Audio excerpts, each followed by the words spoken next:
انتہائی اہم اور ضروری پیغام بھی عرض کرنا چاہوں گا آج کی اس سیلابی صورتحال میں۔ اس سیلاب نے ہمیں ایک بات اور بھی سمجھائی ہے، اس سیلاب نے سمجھایا ہے زندگیوں کو سادہ بناؤ۔ کیا بناؤ؟ زندگیوں کو سادہ بناؤ۔ بہت زیادہ ساز و سامان اپنے گھروں میں جوڑ کے نہ رکھا کرو، زکوٰۃ دیتے رہا کرو، خیرات کرتے رہا کرو، گھر میں جتنا فالتو ساز و سامان پڑا ہے وہ غریبوں میں بانٹ دیا کرو۔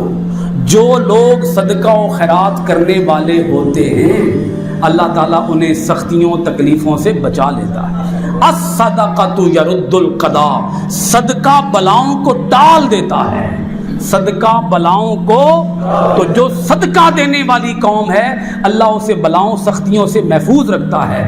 زندگی سادہ بنائیں، ہم نے زندگی کو بہت مشکل بنا دیا ہے۔ گھروں کے اندر ٹائلیں، فرنیچر، برتن، ساز و سامان، پتہ نہیں کیا کیا جوڑ کے رکھ دیا ہے۔ اگر آپ دکانوں کا بھی حال دیکھیں تو خدا جانے وہاں کتنے بلب، ٹیوب لائٹس ہیں، کتنے وہاں پر واٹ کے بلب ہیں، کتنی وہاں روشنی کرتے ہیں اپنی چیزوں کو چمکانے کے لیے، چکا چوندھ کرنے کے لیے، کتنا وہاں فرنیچر ہے اور کتنا وہاں وہ کیا کہتے ہیں اس کو، پوری دکان کو انہوں نے فرنشڈ، ویل فرنشڈ کیا ہوتا ہے تاکہ گاہک ہماری طرف اٹریکٹیو ہو۔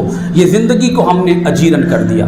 تو جس نے اپنے گھر کے اندر یا اپنے دکان کے اندر جتنی زیادہ ڈیکوریشن کی ہوئی تھی اس کا اتنا ہی کیا ہوا ہے، نقصان ہوا ہے۔ سیلاب بتا رہا ہے زندگیاں مشکل نہ بناؤ، زندگیاں آسان بناؤ۔ اپنے معیار کو اتنا اونچا نہ لے جاؤ کہ اگر سیلاب آئے تو تم سارے کے سارے ہی تباہ و برباد ہو جاؤ۔ زندگیاں سادی ہوں گی۔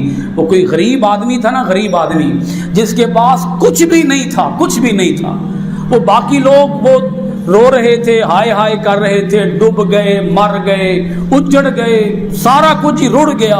وہ جڑا غریب سی نا، غریب بیچارہ، وہ گدی تے بہ کے کہہ رہا سی اج غریب ہون دی چس آئی ہے۔